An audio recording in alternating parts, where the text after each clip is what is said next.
alô, teste. Tá me ouvindo bem? Teste. Bom dia, tudo bem? Teste. Pode Bom dia. Tá ouvindo? Alô, alô, tudo certo? Testando. Ok? Posso falar mais ou posso parar? Pode encerrar. Pode parar?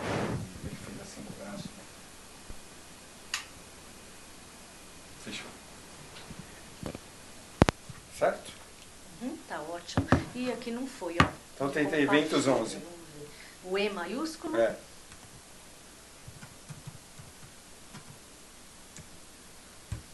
Eles estão mudando todo dia. É porque não, eu já vim tanto aqui, ele estava entrando automaticamente. Então, mas eles estão fazendo isso exatamente para isso, Pra para evitar evitar, o autoacesso, entendi. entendeu? Tá. Porque senão fica sobrecarregado. Tudo bem? Tudo bom? Também não foi. Eu vou ver de pegar para você e já Tá. retorno então. Tá Bom? ótimo.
Good morning. I'm here to welcome you to this event. The American Chamber is organizing, participating in this political debate in the elections, which are very important for Brazil. And I'd like to thank Walter, Neca, and Mauricio for being with us today. I know their agenda is very intense, but it's very important for us at the Chamber to have them here today. The Chamber, as you know, has created the program for presidential candidates. We invited the three most important candidates. Senator Aécio was with us in May, Eduardo in June. Unfortunately, the accident changed the direction of the campaign. We also invited President Dilma. We haven't got an answer so far, but today, with the changes in the campaign, Marina is now the head of this party, of this campaign. So it's very timely to have this event. We have three very active people in government programs, people who are close to Marina, who can help understand us, who can help us understand her personal point of view and also her government proposal and what would a Marina administration be like next year. The Chamber, as you know, has a large content generated by its various committees, and we decided to put together all these contents in a set of proposals to present them to the candidates. These proposals have been forwarded to the three candidates, including Marina Silva recently. And before we give the floor to our guests today, I'd like to ask Gabriel to share with you in a few minutes the proposals the AMCHAM is offering the candidates for the presidency of Brazil. Again, I'd like to thank you for your presence and our guests for the time they're dedicating for the chamber. Thank you.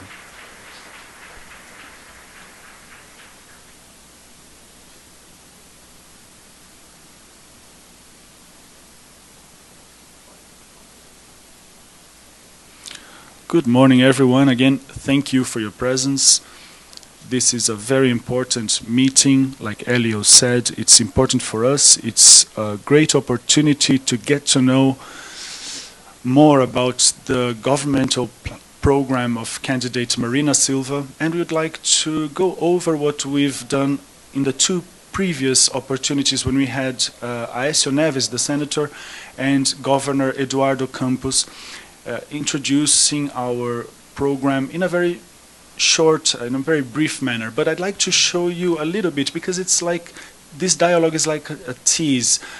I want to know if this is convergence with Marina Silva's ideas and program, which you coordinate. So the main point of our program is make Brazil more competitive. This is the central point.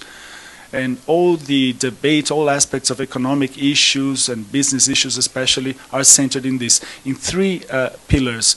First, improving the business environments. Two, inserting Brazil in the global chain, value chain. And third, increasing productivity. With regard to better business environment, we have 5 basic proposals. First, rationalizing the public expenditures. This is in the press every day.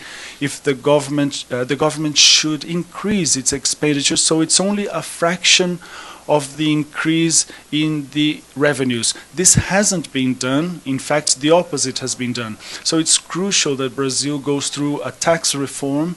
It's possible.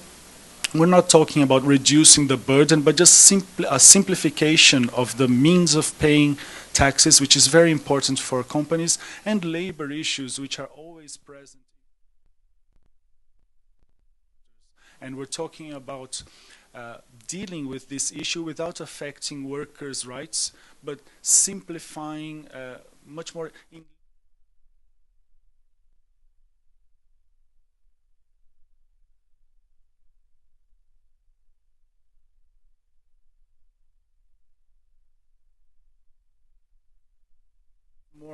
An easier, more integrated participation in infrastructure projects, and we materialized the proposal through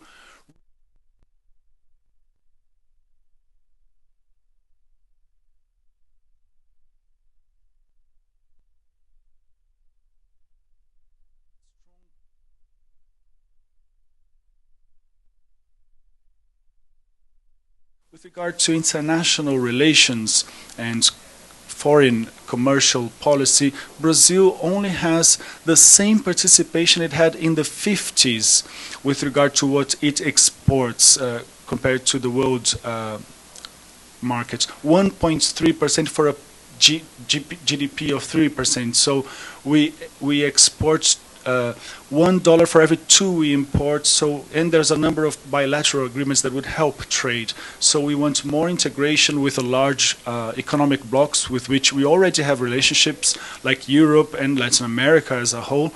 We have a concentrated relationship here in Mercosur, and US, of course, by wide, broad agreement with the US, which would be very important for us. We have to move forward with Mercosur so that Brazil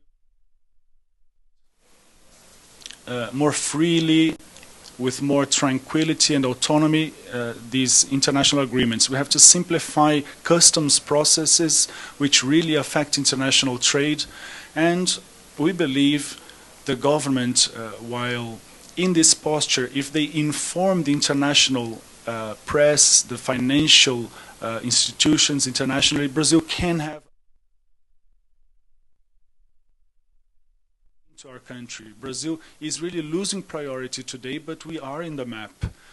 Competitiveness cannot be done without increasing productivity, since we have our workforce is very much employed. Unemployment is very low here, so we have to grow the GDP, we have to improve productivity. And this goes through three pillars: innovation, stimulating startups in Brazil, entrepreneurs, supporting entrepreneurs, and creating new centers. The new INPI is crucial. Today it takes 8 years to get a registration for a patent, and we have to integrate the university curricula with companies more and more to meet the market's needs and to allow universities and companies to work together to develop projects, defining very well whose the patent is, because this is really a complication today. And it's very much solved in other countries. With regard to qualification of the workforce, our crucial point here is expanding high school, professionalizing high school. We have other proposals that are related to this and are here, but we don't have to go into details right now. And also fostering and expediting and creating conditions for companies to start investing again in modernizing. Short, these are our three pillars. But is this project talking to Marina Silva's project? And so we did some homework. Mauricio, Neca, and Walter. This is Marina Silva's program. This is not merchandising for 3M, because we really, here we have all the pages, in each one of them there are convergences with this, between this program and Marina Silva's program. So if we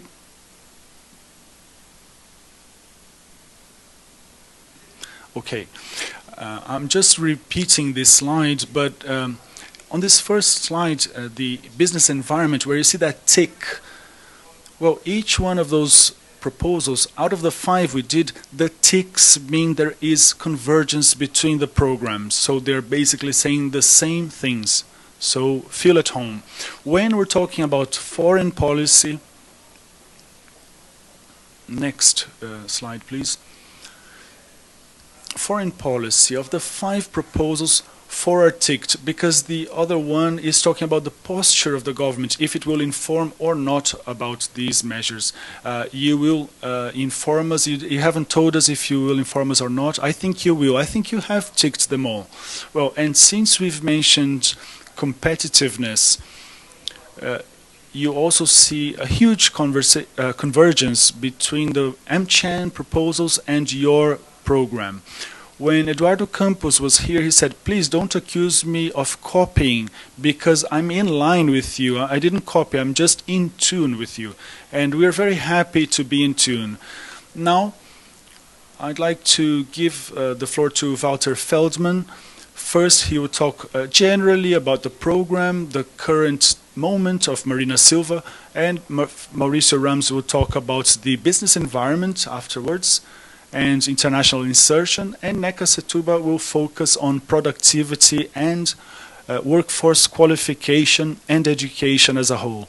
Thank you. Walter has the floor.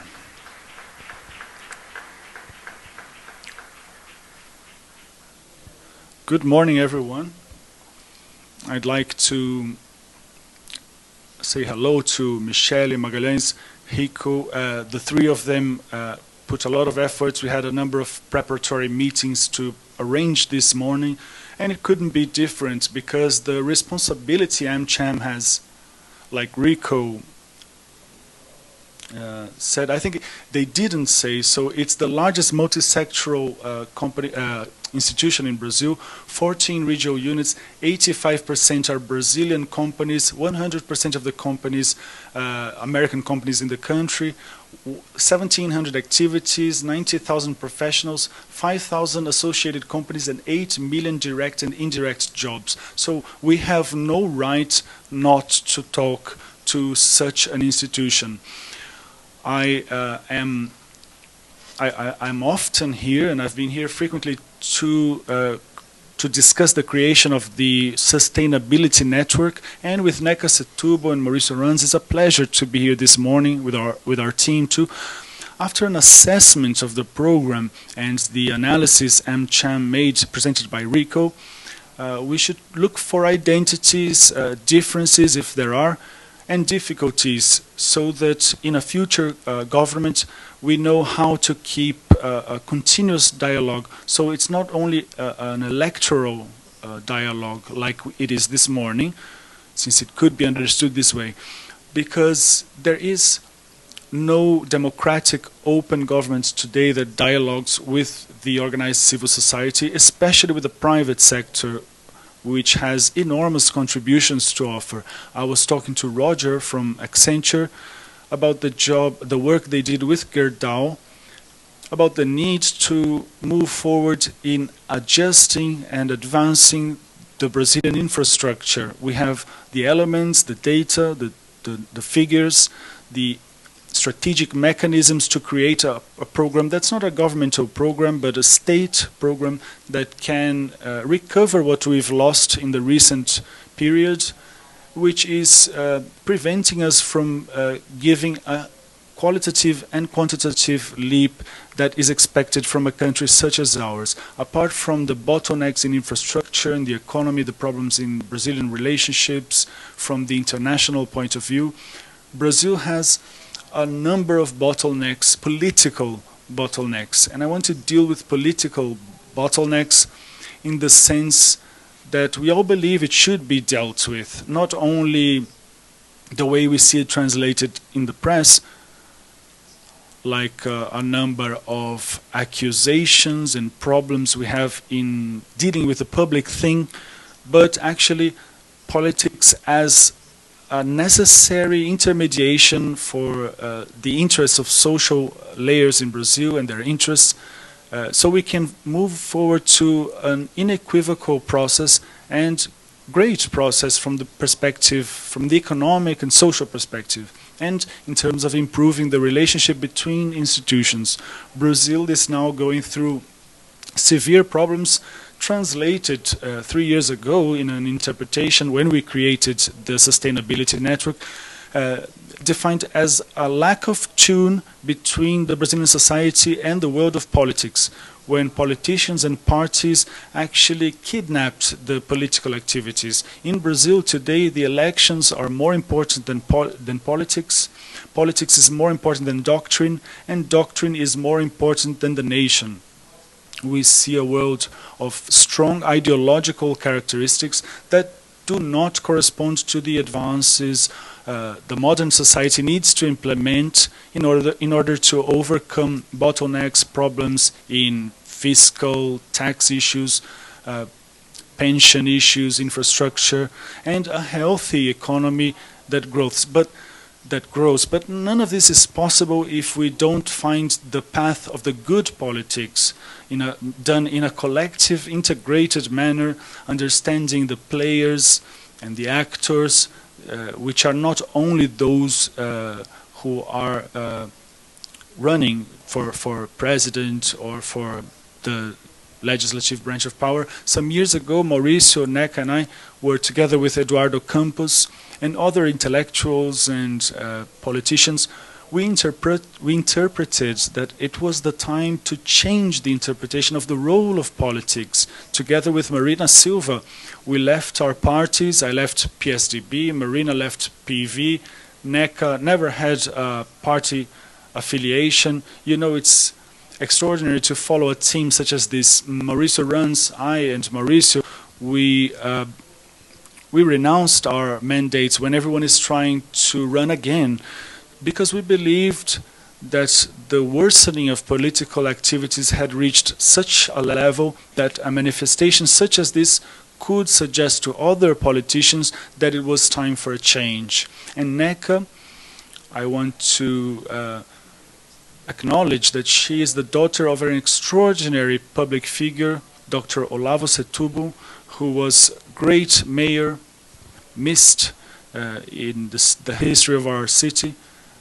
I've worked with politics here in Brazil for a long time, and I want to say that all her life is dedicated to social activities and educational activities, and our adversaries know this, they acknowledge this, which shows the that the unequivocal use of lie and rumors, well, they can't stand. We believe truth will be saved, not only in the case of those who have the awareness, but also in popular conscience manifested through the will to change. But 3 years ago, we believed it was necessary to rediscuss the role of politics, reintroduce it as an activity of everyone, and not only of those who advocate professionally in the area. So we started discussing the need to build a participation model which would be transparent, universal, and would replace politics as a crucial tool to maintain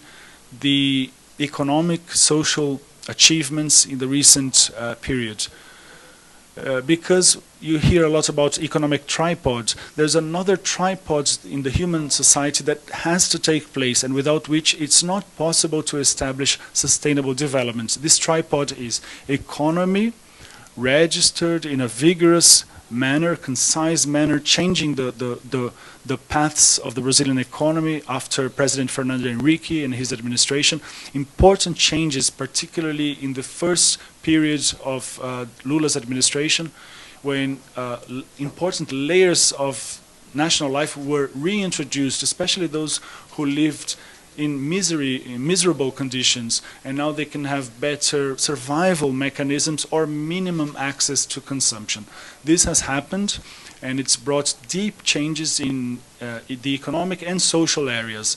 Which didn't happen, on the contrary, was a change in politics. And without this, it's not possible to maintain and to advance in the two previous factors. The economy and the social aspects will only advance progressively and continuously if we have a political structure that's characterized by a democratic government that ensures the participation of society as a whole by means of mechanisms that are much more advanced compared to the ones we have today in this so-called representative democracy, which many sociologists and politicians and anthropologists have analyzed, not only in Brazil but worldwide, that this representative democracy is reaching a time of termination.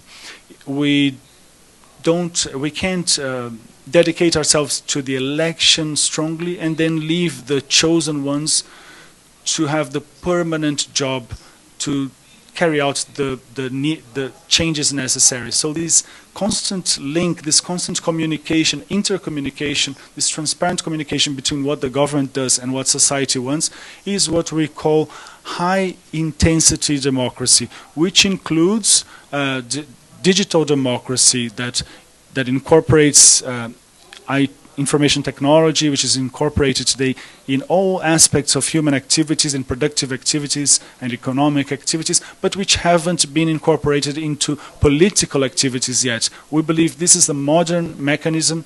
Democratic nations must go through this transition, which we call democracy 1.0 to democracy 2.0, which allows inspection, supervision, regulation, and incorporating ideas that I'm sure would be translated in this room vigorously, which wouldn't happen normally in the political world. I was asking some of my friends before the beginning of this meeting about this dialogue with government members regarding the ideas, initiatives, and the meetings held by AMCHAM, how all that is being conveyed to the government. And all of them said that there aren't qualified people from the technical and democratic standpoint to listen to the demands and to the ideas that are part of the strategy of change in many nations, and they are not incorporated in the Brazilian public life, and that's paramount. When we looked for Eduardo Campos nearly a year ago, 10 months ago,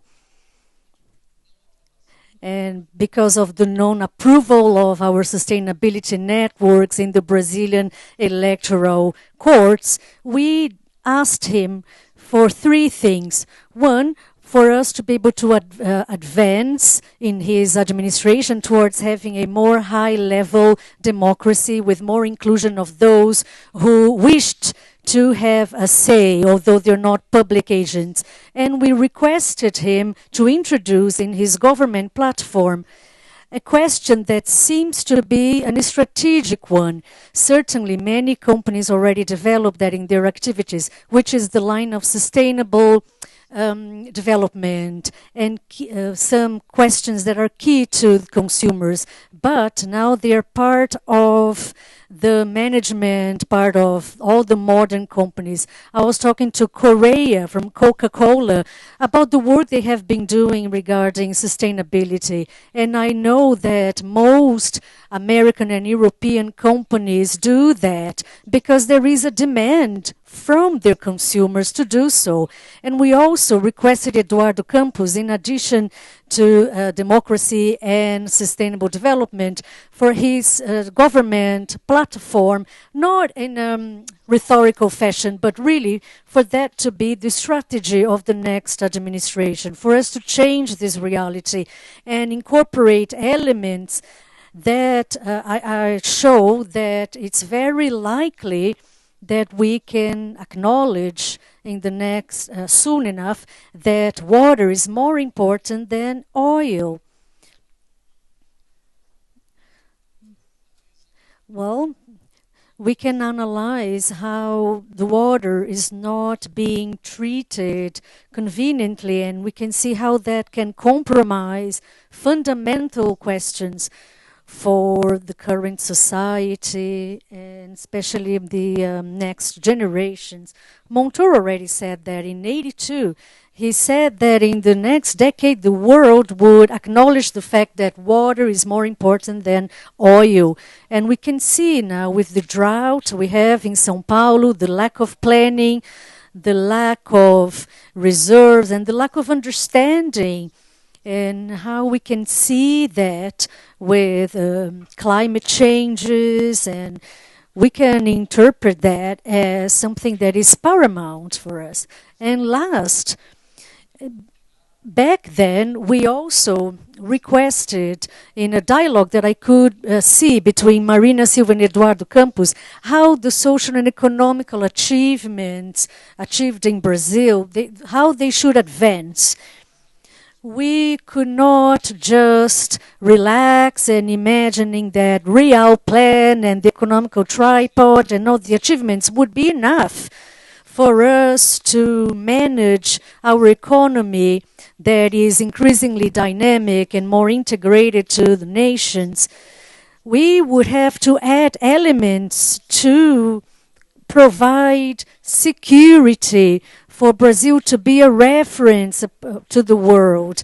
And we should incorporate that permanently in the management of what was crucial for us so that we could take a leap as a nation that was a role model back then. And I spent some time abroad with Mauricio in 2007, 8, and 9. And Brazil used to be the flavor of the month, so to speak, but Brazil is no longer the flavor of the month.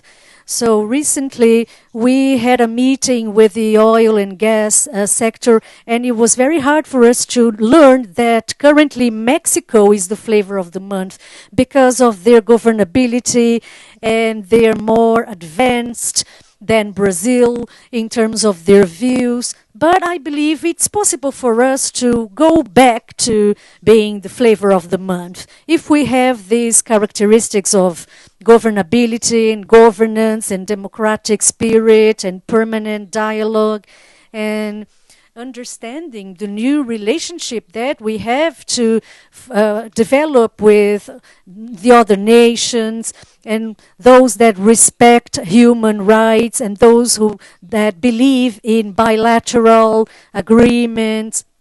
Not only the Mercosur that is hindering possibilities of advances. So in other words, everything that Marina Silva stands for. Some people asked me before the meeting, who is Marina? What does she stand for? What is her experience? The capacity of that dialogue that she has.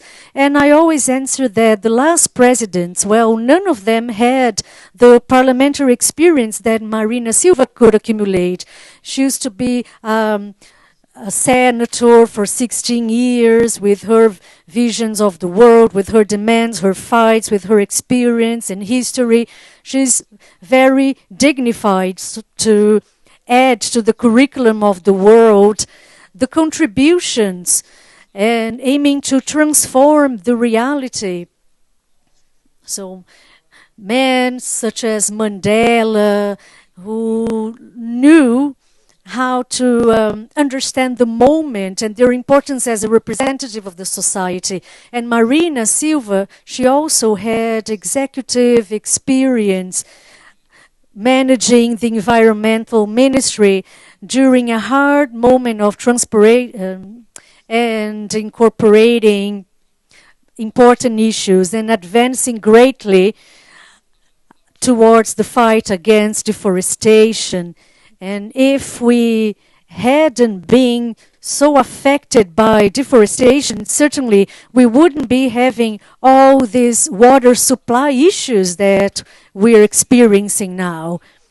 And we should have been able to advance in environmental licenses. So in Santo Antônio Geral, an important hydropower plant, she made important advances there, and that it became deteriorated because of the problems regarding licenses. But Marina made important advances, showing that environmental issues, when they are considered seriously and without any interest, rather than having a balance between the social environmental issues and environmental issues, we can be a reference to the rest of the world, and we can do that in a serious fashion, just like Marina Silva did in her term. Well, we have some time constraints, and I would like to give the floor to my colleagues here, and Mauricio and Neca.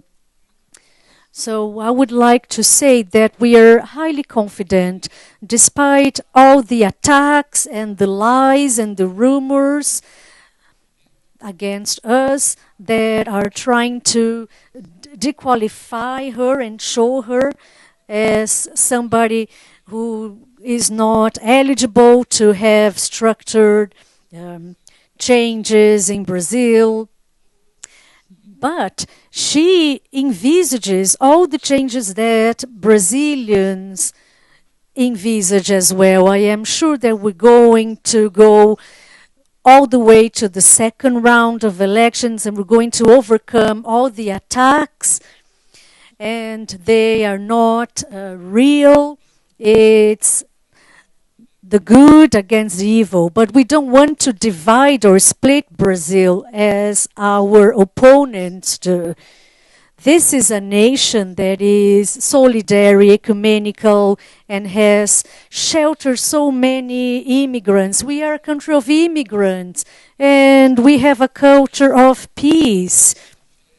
We respect differences in terms of beliefs, well, except for the violence in the streets, and it's not deterred because there is a lack of planning from the current administration.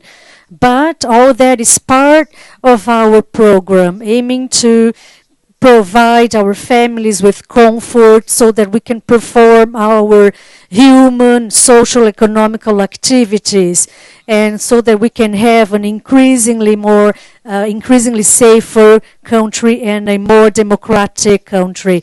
So we are very hopeful regarding the success of our achievements. Thank you.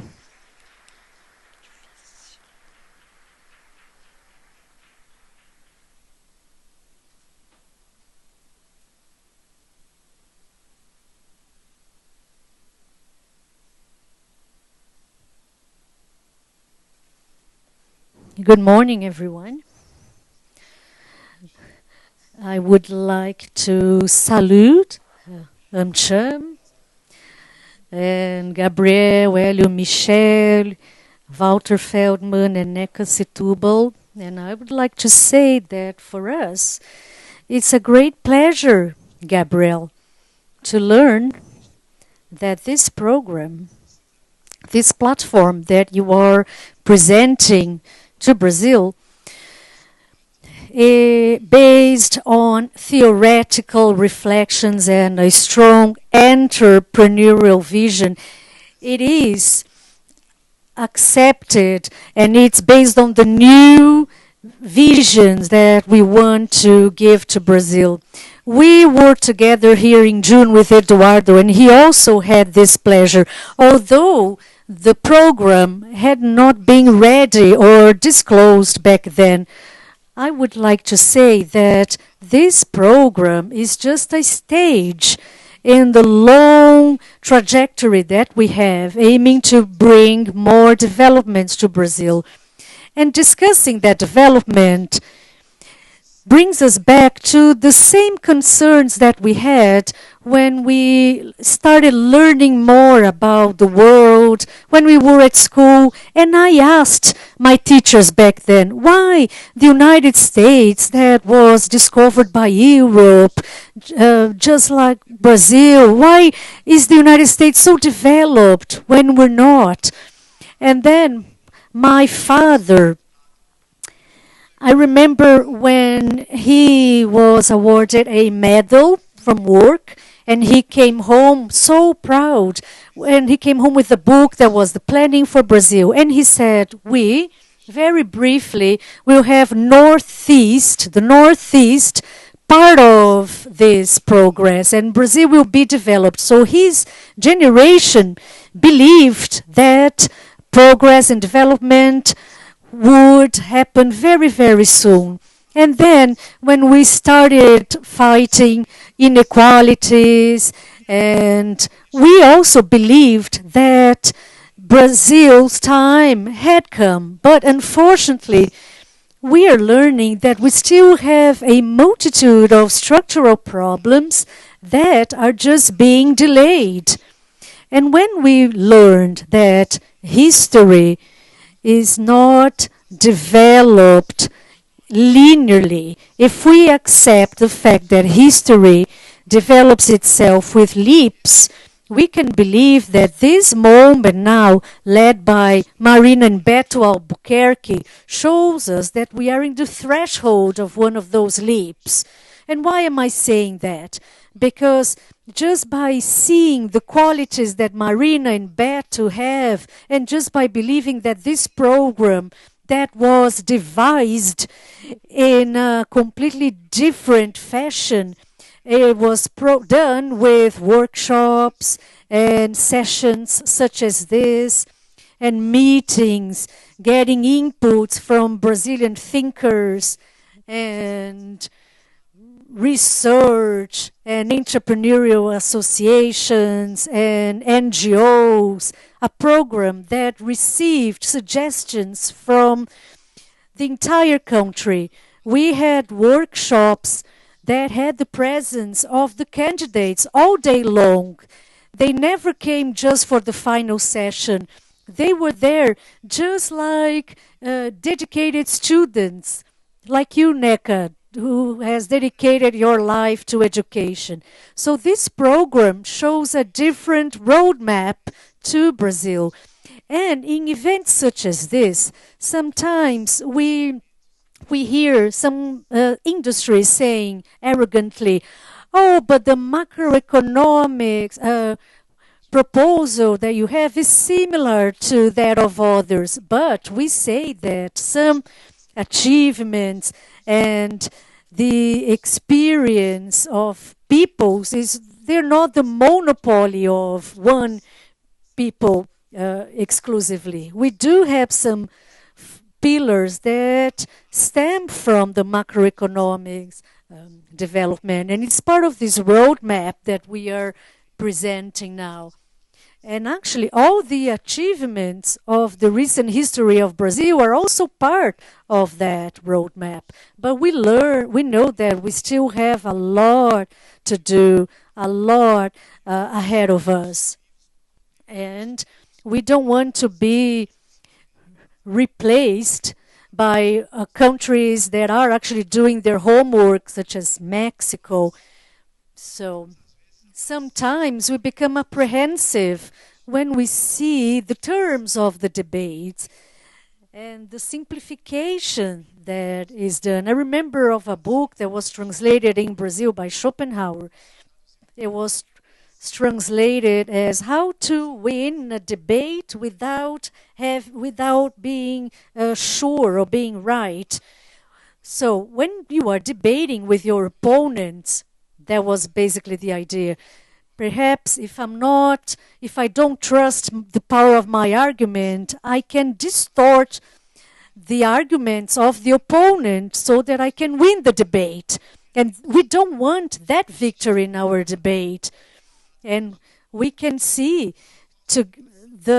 how the proposals presented by Marina are being distorted, and her personality is being distorted. So we can see many lies, and that makes us very sad, but also it fuels us to keep going, to develop a roadmap for the development of the country based on ethical values that we shall not shrink from. So based on principles. And the three of us here are very proud, and we have a lot in common with Marina when she says, we are not going to be just like our offenders. We're not going to play this old game of the old policy of Schopenhauer tactics.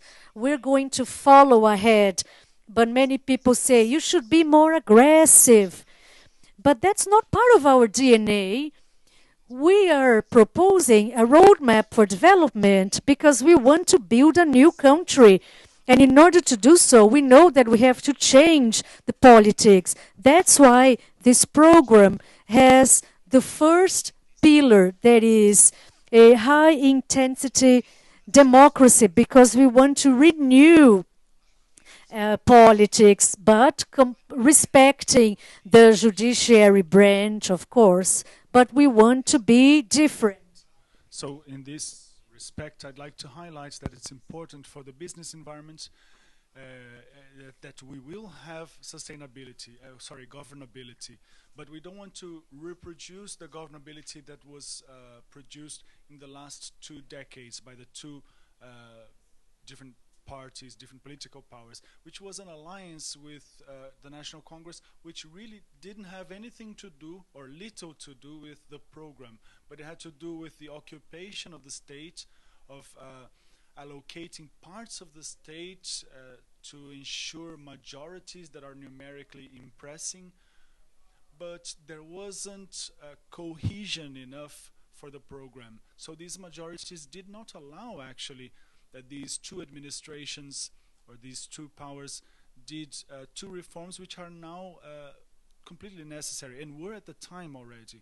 So we thought, together with the Brazilian society, that this governability with favoritism, favoring the state, generates corruption, inefficiency, and creates problems for investors and credibility issues for investors. So people sometimes who are afraid of the news say, but how can Marina, with 6 parties in collegation, how can she approve reforms in the National Congress? We know we will approve them. We are sure Brazil is ready, is mature for another level of governability. Walter and I, before being together in this campaign for Eduardo and Marina, and now Marina and Beto, we already had a common vision, a critical vision of the way to govern the National Congress. And we said only another governability could really act and perform what Brazil needs. And the model is not imported, it's maturing here among us. If we don't want to divide the state, How can we make an approval viable in the National Congress? Well, first, we know it's much more efficient to start from a more cohesive, more uniform in terms of program basis, with an agenda by the collegation, but also by the Brazilian society. This is much more efficient than having a governability based on figures which are not concrete in the everyday life of National Congress votings. So we will start from a more cohesive programmatic base founded on an agenda. The dialogue with the parliament is the second point. It should respect the parties, and like Marina said on Friday, they have to be valued, but valued in the positive or in the negative way, because these exist everywhere in any groups. Of course, valued in the most healthy elements, in its most democratic instances. So we want dialogue by the executive branch, and the legislative branch respects the parties, the political parties, which are important cells for any democracy. But valuing political parties does not mean circumscribing the dialogue to the parties themselves. We know, and from our history and our experience of over 1 decade in the National Congress, we know that this model of empowering only the summit of the party is a model that does not take to the governability we want. So we want the executive branch, with Marina Silva heading it. We wanted to talk to all all members of parliament in Brazil with a program, and this governability has to be done with the country, with the people, with the country's agenda. It's not putting the people against the parliament. No, we have to remember what the people are demanding, like we saw in the June manifestations in the streets, the demonstrations. So we get this agenda, Brazil is ready for it, we have to sign below. Brazil needs this agenda and we will implement it. Now, a concrete word about governability economically and microeconomically especially is the combination we are presenting here in this roadmap between the macroeconomic policies of rigorous governance with fiscal policy that does not hide political numbers, and it's one that is transparent and controlled by society by means of a National Council of Fiscal Responsibility, which Marina will create at the beginning of her government by means of a monetary policy that is not subject to rumors of the central bank. Once the government of the central bank is decided by those who have been elected, the executive, the legislative branches of power, they should have goals arising from discussions that come from legitimate representatives of society. The central bank will have autonomy, yes, and this autonomy will be ensured by law. It is now even more necessary because of the interventionist behavior which caused the exchange rate fluctuations to change, because the government was so immediate to treat the inflation. So we need a rigorous macroeconomic policy also in the exchange rates, but we don't. It's not good enough to integrate these three policies. We know that fighting inflation, reducing the exchange rate,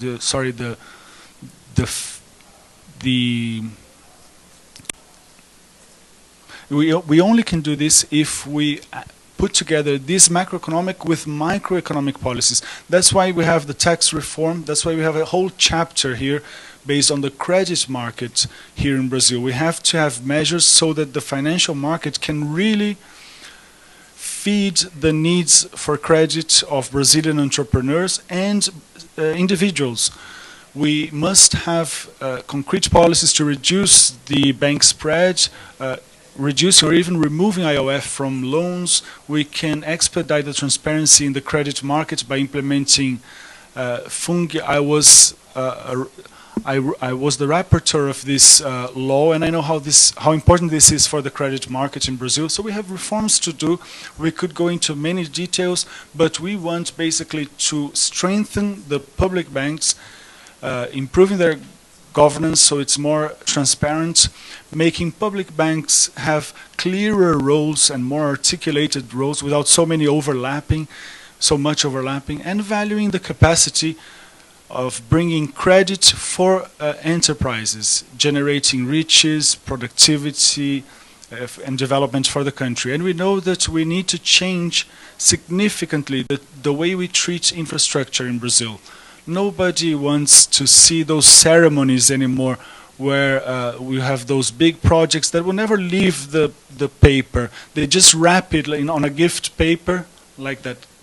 They wrap it on gift paper and say, look, I'm investing 143 million or billion in infrastructure, but nobody sees that. So we are with a program that knows that Brazil needs to invest in infrastructure. It knows that the 2.4% of the GDP invested today are absolutely insufficient.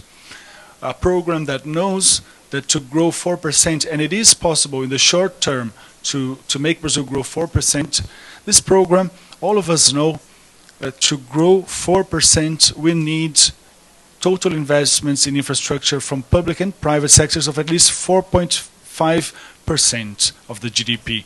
And this target we are using, well, how can we do it? Well, forgetting prejudices. We can't do anything if we're shy.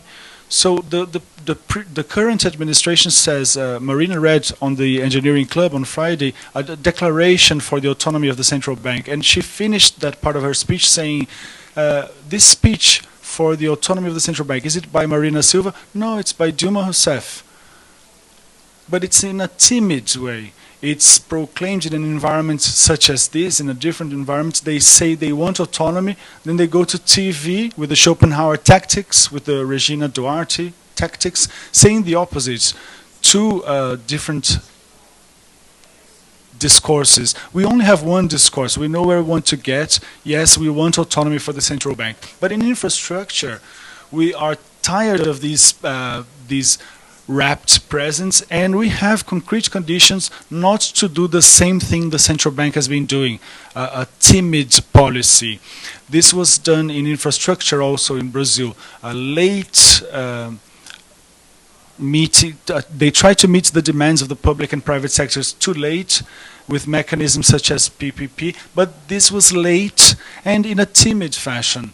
And this is why the infrastructure in Brazil did not get the investments it needed. So to wrap up, I'd like to say we are taking positions in broad daylight with transparency, without hesitation, and we will have a broad program of PPPs. We will have public works there is no PPP model, and traditional models where it's necessary. With a favorable business environment, with macro and micro institutional reforms, we are sure that we will have a qualitative leap in infrastructure, in energy, in capital markets, in all the reforms that have been postponed. And to wrap up, a reform that cannot be postponed. It's not possible that the Brazilian state continues to be so inefficient with so much overlapping without integration. We want a management of the public administration that is institutionally and culturally reformed. A culture of goals, monitoring of results, strategic planning based on metrics. Every public policy must answer this question. How much, for how many, and how to do it. So it's metrics culture, focus on results, integration of the ministries with strategic goals for Brazil. So we can live at the threshold of a qualitative leap. Like Eduardo used to say, like Marina says, we will not give up on Brazil.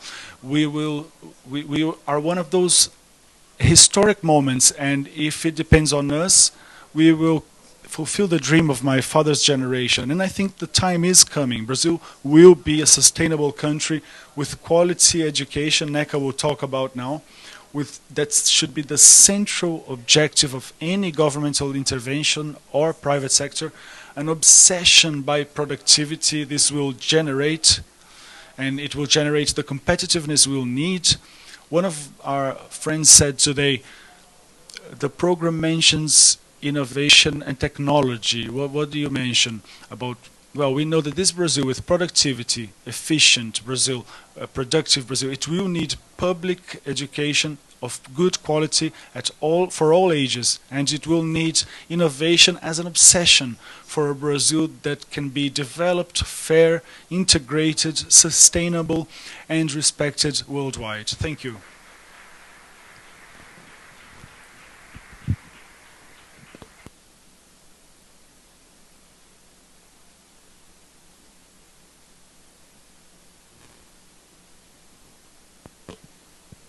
Good morning, everyone. It's a great pleasure for us to be here. Mauricio, Walter, and I would like to thank Elio, Gabriel, Michele, because it's an opportunity we have,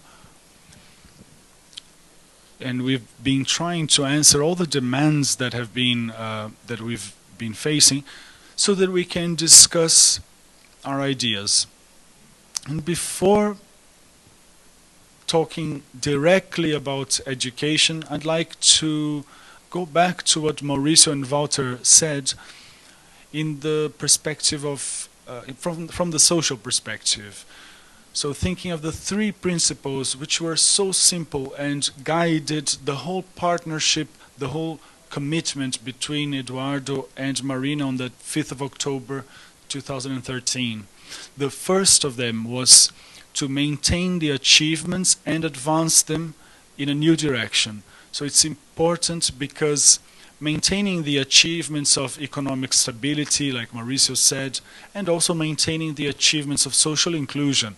So we're talking about a government which will not forget everything that's been done, like our adversaries have been saying, as if there was a division in Brazil between good and evil, and everything that one administration does is no good for the other. Well, Marina has repeatedly discussed and stated her commitment in maintaining these stability, economic stability and social inclusion achievements. This is important because we have to think that all this rigor, this fiscal rigor and this inflation control, the macroeconomic tripod Mauricio mentioned, it will be articulated with Marina's commitment, the commitment of her life history, which are really prioritizing social areas and how this can be articulated. Because this is also seen on TV, and what you see on TV is there's only one side to our program. And our program has significant advances in education, health, and public security in this social scope. The second principle of the articulation Marina Eduardo Campos was based, like was also said here, was based on the intensification of democracy. And this is important because, like Mauricio said, we want to be coherent. If we win this election, the idea is that we can govern in a coherent way, like we've been doing from the beginning. Many people to say, I'm voting for this or for that, they always say, it's an election, you have to do it like this. As if you could separate what you are doing. When I'm elected, it will be different. It has to be low level now because elections are like that.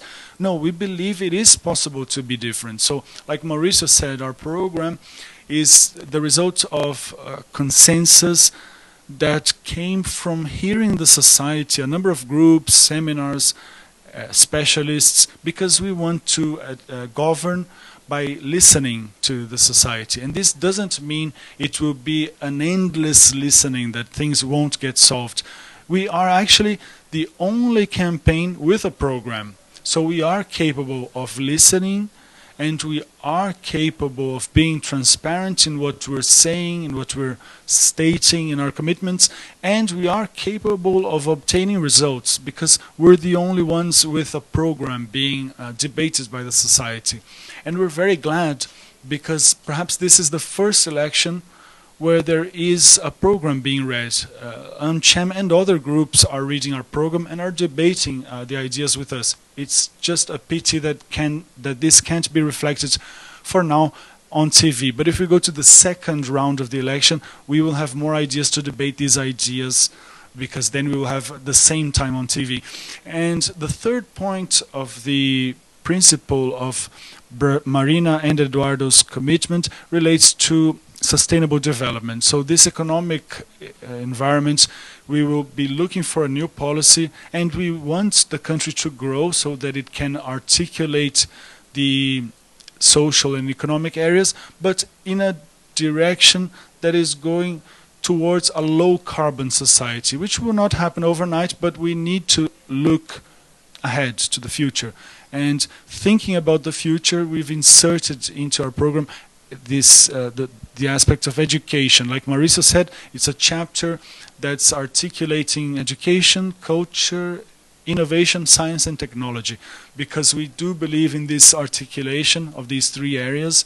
It's crucial that we can think of education, thinking of the future. And thinking of the future implies a revolution in education. We will only overcome all our difficulties and advance based on what you are saying, what's important in terms of productivity and competitiveness.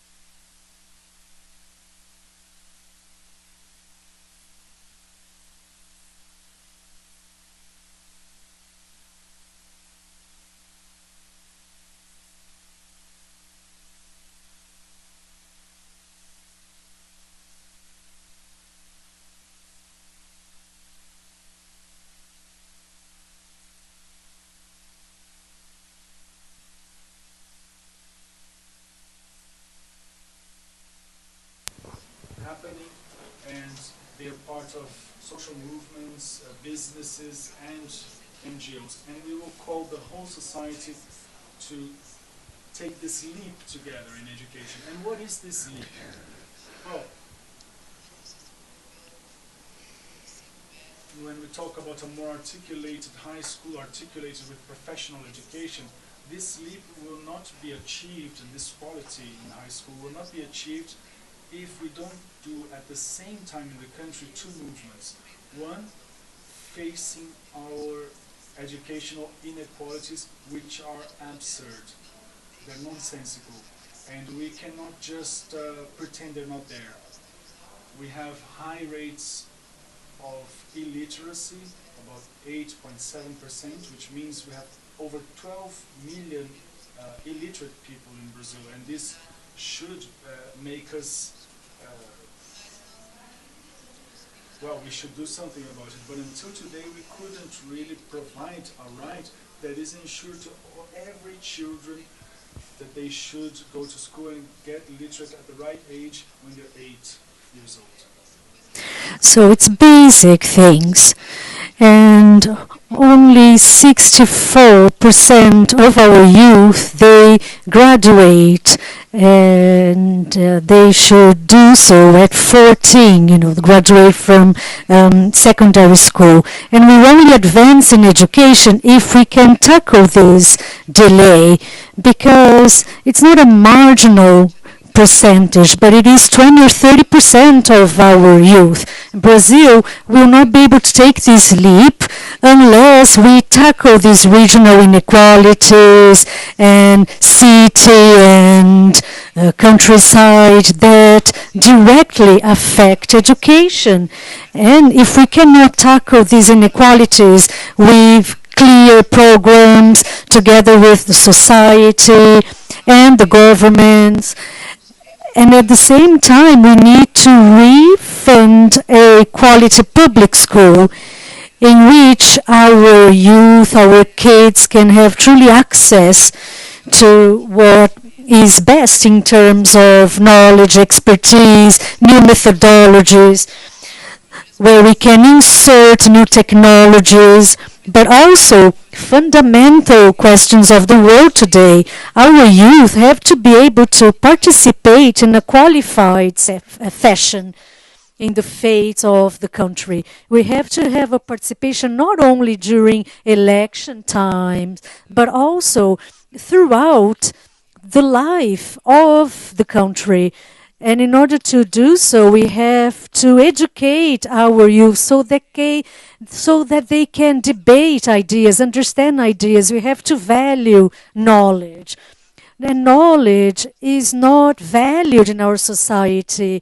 We are sending the wrong signals to our youth that only consumption is good, knowledge is not good.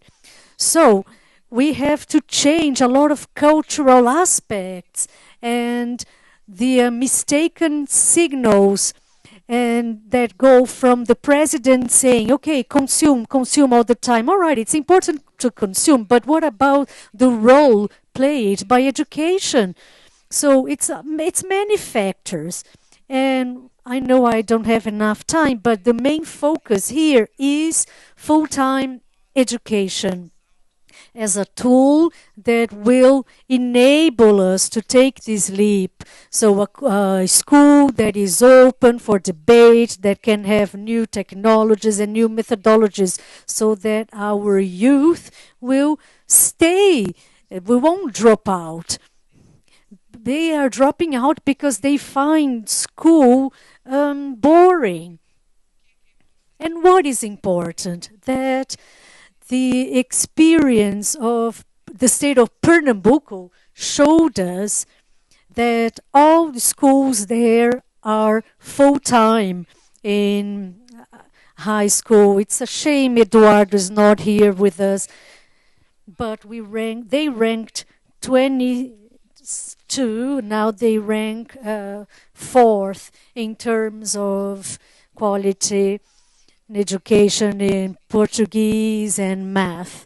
So it shows that it is an effective tool, that this pledge is possible, articulated with vocational education, and that's taking place in the state of Pernambuco. So we have to articulate vocational education with high school, and we have to continue advancing in higher education, but we still need to revolutionize the way we see teachers, and the quality of education is directly connected to the quality of our teachers. So we have to change the initial training for teachers. And in order to do so, we have to have a commitment with universities too, and 90% of our teachers, they graduate from private universities, but public universities also have autonomy.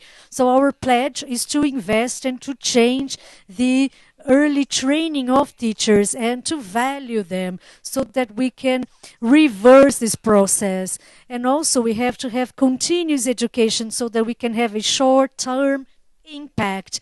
And we have to reverse the quality of education, aiming to increase productivity.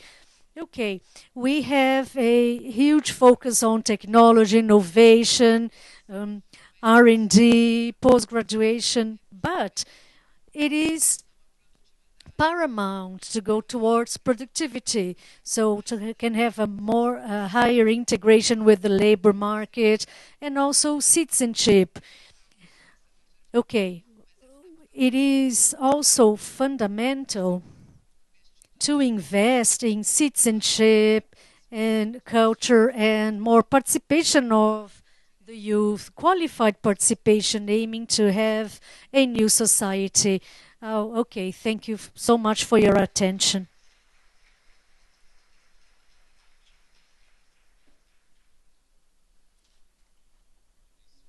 Mauricio, Neca, Walter, we have learned a lot from you, but we have some doubts. We want to learn more from you. So I'd like to call Ricardo Lessa, in charge of the area of communication with AMCHAM. He's a journalist and he has several intriguing questions for you. Lessa, please. Good morning, everyone. Good morning. It's a pleasure to have you here with us. we have received a lot of questions, but we won't have enough time to answer all of them, but we'll forward them to you so that you can answer them later on. Let me begin with a question asked by some of the members of the board here at AMCHAM. They would like you to elaborate more on infrastructure. Mauricio touched upon that.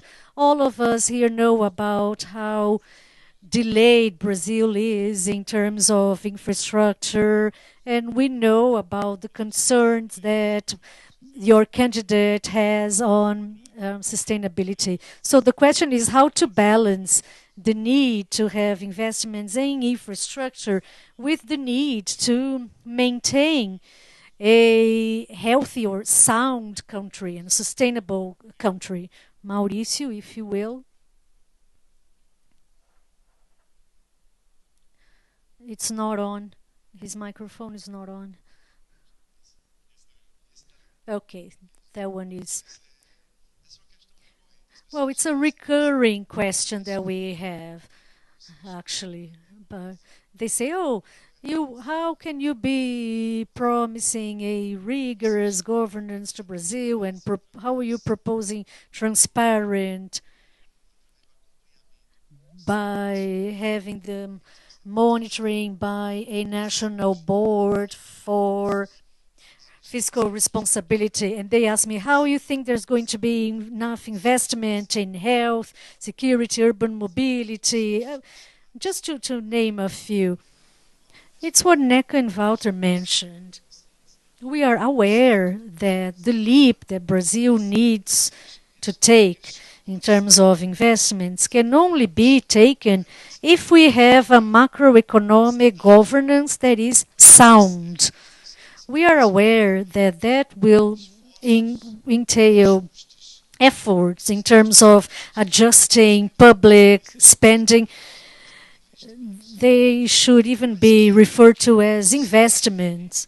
But they will be done not waiting until we have a new situation. But the demands from the Brazilian society are so pressing that we have to learn how to move concurrently, but will qualify investments. Consequently, public spending will have a north, and all that will generate a new standard for growth that will generate the tax resources with the elimination of bottlenecks and waste. So we'll create the conditions for us to execute the social and infrastructure program. So we don't have the illusion that we'll be able to do so in the first year. When we talk about health, the pledge to have 10% of the revenues for public health, okay, our commitment is to implement that as of the second budget. The first is related to the previous administration. So once we redirect that and we have the reliable participation of the private sector for investments in roads, railways, ports, with regulatory agencies that will be occupied according to the merit criteria. Marina has been mentioning that. So you're going to have a regulatory framework and the regulatory agencies and entrepreneurial segment of more active, and we'll have more participation from the private sector, whether it is with PPPs or other ways. So it's very clear to us that these changes will generate a growth in terms of infrastructure so that we can have a 4.5%. And I would like to pick up on what he said. Sometimes people don't know much about Marina, but she says the following. Short-term policies are the best to extend the timeline that politicians have, because politicians work so hard, right, in the current structure, just thinking about their re-election. So it's good to have short-term projects that are impactful, but Brazil needs to have a strategic planning that exceeds the time of the administration. So Brazil depends on basic projects nowadays, and they are not consistent. They give rise to corruption, and they raise the final costs. So Brazil needs to do strategic planning carefully, long-term strategic planning, so that we can have a new country. It entails an executive project and projects that can evaluate the construction work with and the consequence to the environment. And Marina wants that to be done swiftly. Some environmental licenses showed some waterfalls, for instance, from Venezuela, which shows that it was not real. So, of course, there are no contradictions between environmental licenses and work, to transform the reality. Thank you, Feldman. I have a question for NECA from Fabio Colalilo from Ecolab. So in order to obtain resources for education and infrastructure, we have to reduce waste. Will Marina have the courage to reduce spending on personnel, for instance? Will she have the courage to tackle that?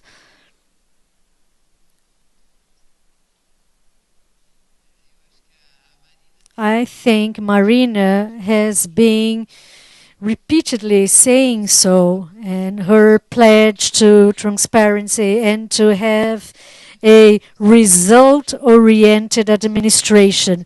And she talks about the ministers and people she wants to work with. They have to be competent, and they have to be employed based on their professional trajectory and based on their skills. And it is within that scope that we'll be devising education.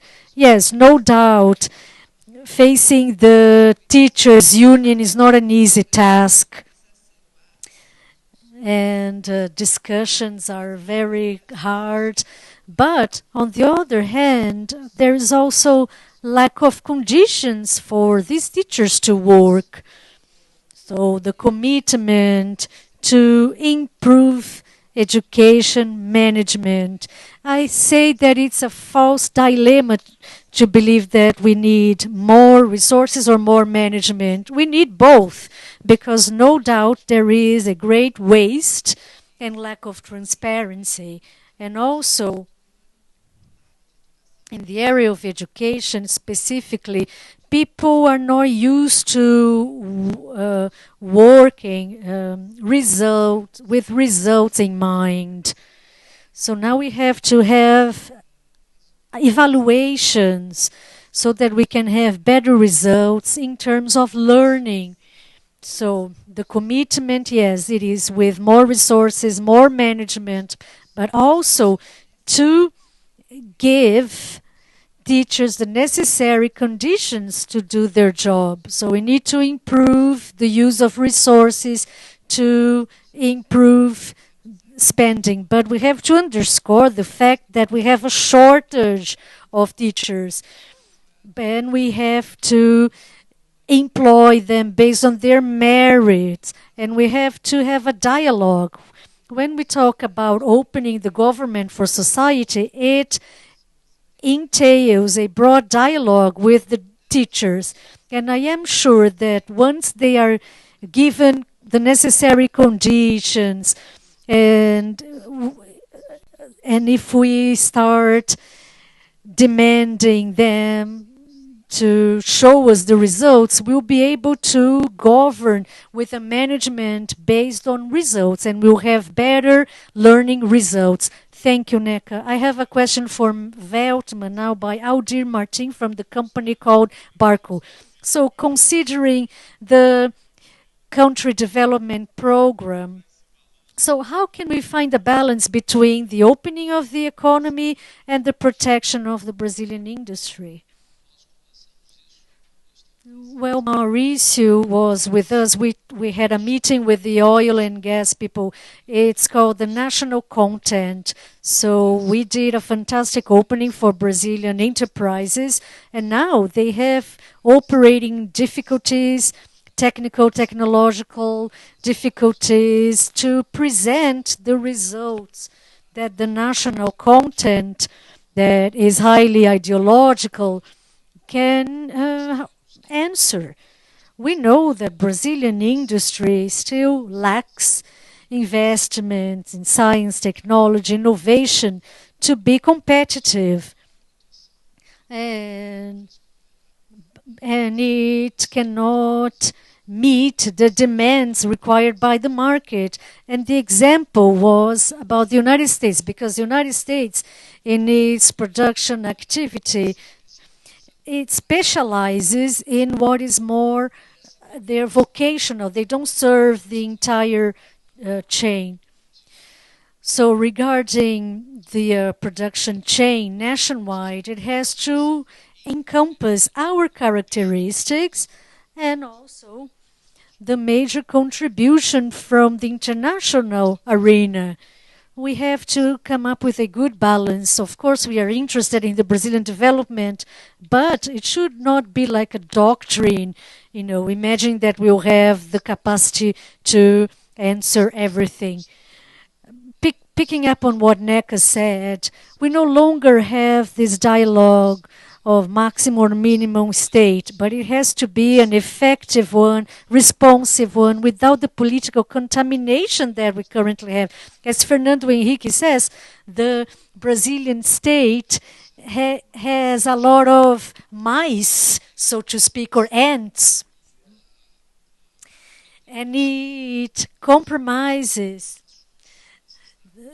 the capacity that we have to address social issues, infrastructure issues. So we have to have an efficient state with meritocracy, headhunters, so that we can have the qualified people working with us with no political attachments. Okay, let me take the opportunity, since you've touched on oil. There's a question by Simone Anhaya Mello of how Marina, the candidate, sees oil bids or tenders. Some changes have been done by the current government, and to be the pre-salt operator. Do you have anything to say about how this issue will be tackled? Well, the program hasn't really gone deep into this issue. We, as coordinators of the program, we have the first round program. In the second round, we'll have a deepening and a further deepening during the transition, and an administration with democratic participation intensely, as was suggested here. But we are very clear that Brazil is at a dead-end street, also in ideological terms, in terms of oil and pre-salt. Petrobras today, unfortunately, the only company that no government had the courage to fight. This government did.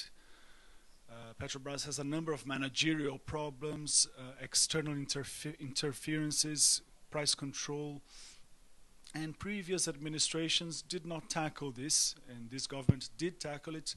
There is no possibility of intensely exploiting the pre-salt as we think would be adequate, unless Petrobras is saved back to its origins, to its qualifications.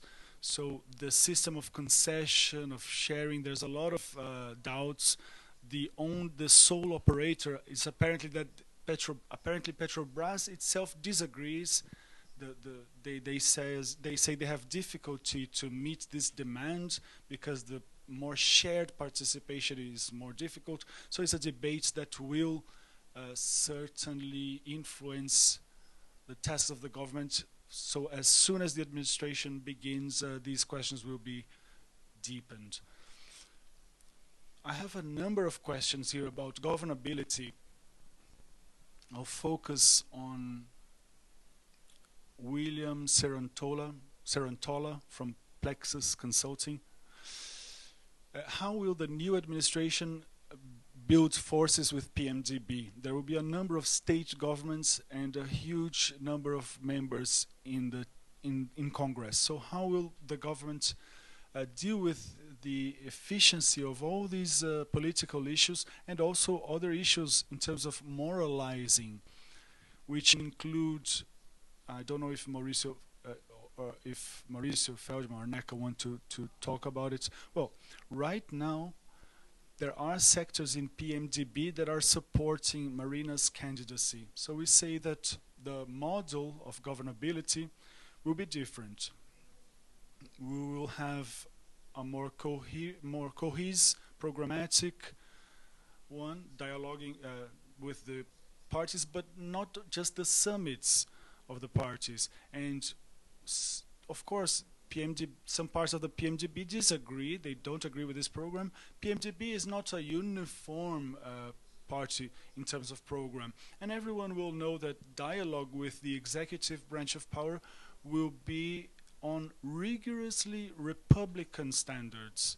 So it's the beginning of a new stage in the relationship between the executive and the legislative branches of power. And we think Brazil is mature for this and has important power in every party who want another kind of dialogue with the executive. Let me just, before what Walter speaks, I think it's important to say that we're trying to readdress governmentability in a new direction. So it's being built. We really have a number of open issues, but we're convinced that our principles will prevail and they have conditions to advance towards building a new policy. This is what this is about. Well, we have Julio Delgado, our leader, dear friend here, who will have an important role in the next administration. And I'd just like to tease him because Marisa and I have just left, but Julio is still there. I'd like to tease him saying, if we applied a happiness indication, a technical indication in the National Congress, I'm sure there will be one of the largest unhappiness rates in Brazil, what members of parliament see in Brazil, because the governability of this administration is really tough. It depends on mechanisms that are not the most adequate for those who were waiting for a correct or who were trying to correctly represent the Brazilian society in its entirety, because there is a desire in each member of parliament to represent the population well. But when they get there and when they see that there is no efficient action, they are the result of articulations between the governors and the party board, which is not a part, or she is not a part. They have no influence, so they get depressed and they really want to leave. They don't leave because of a certain political inertia that makes them renew their administration permanently.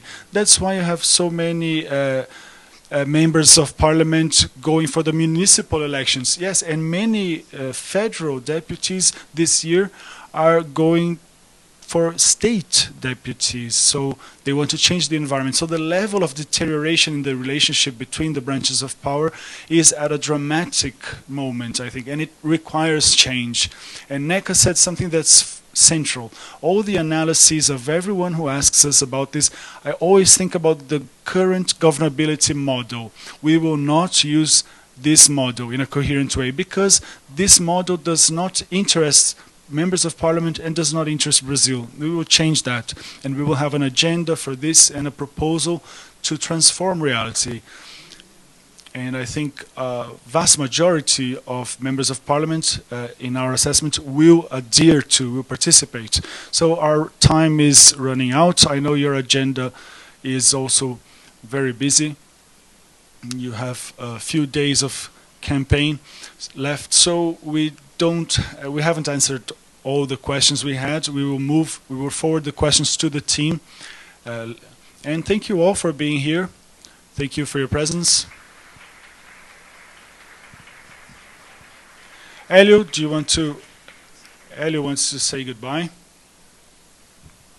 I'd just like to thank you again for your presence. Thank you, the three of the speakers. Very rich contribution, a lot of information here that we will undoubtedly take to our companies and help influence the important decisions ahead. Thank you very much.